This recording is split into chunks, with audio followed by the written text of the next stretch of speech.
Because obviously I'm going to have a problem if I try to write this as, don't do this,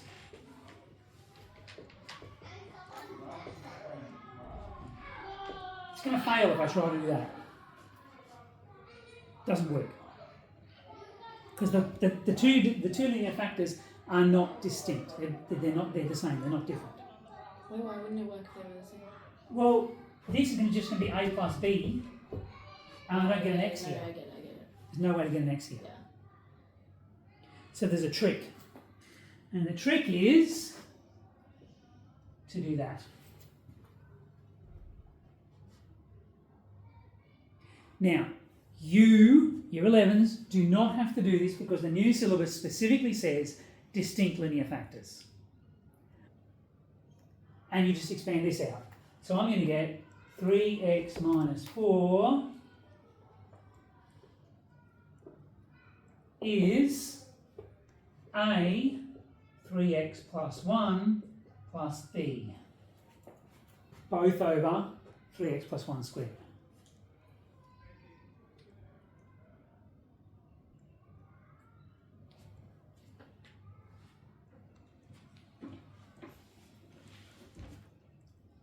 Well, one choice is x being negative 1/3. Then this term will go away and I can work out what a is. So negative 1/3, so it's negative 1, take 4, negative 5 must be b. Yep, good. Now I have a value for b. I can pick any value at all for x to work out a. So if x is 0, I know b is negative 5.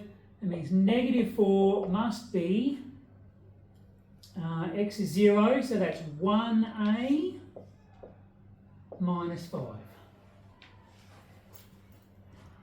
Just substitute into here the value of b you just worked out, and whatever value of x is easiest to calculate.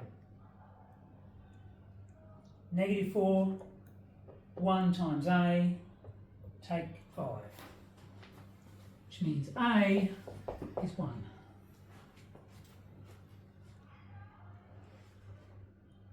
And this expression up here is therefore 1 over 3x plus 1 minus 5 over 3x plus 1 squared.